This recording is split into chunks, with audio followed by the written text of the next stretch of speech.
Oletko viettänyt aikaa tässä tilassa?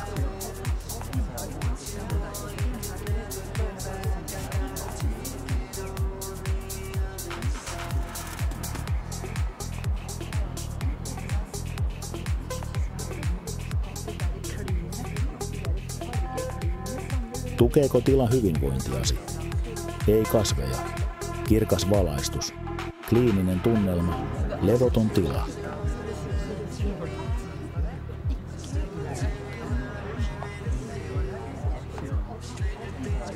Kampuksella on vilkkaita tiloja, mutta vain vähän paikkoja, joissa voi rauhoittua ja hengähtää hetken.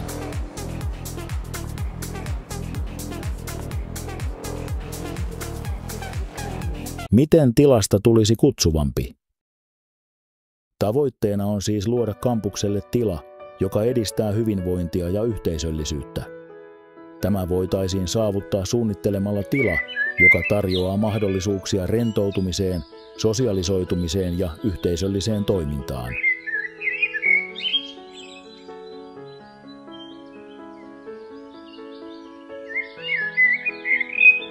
Tämä tila on täydellinen paikka, jossa voit uppoutua luonnon rauhaan, ladata akkujasi tai tavata ystäviäsi.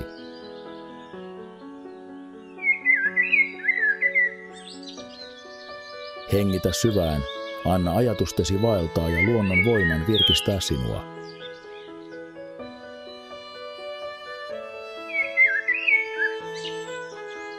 Tämä ei ole pelkkä aulatila.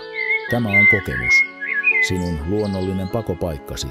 Tervetuloa rauhoittumaan.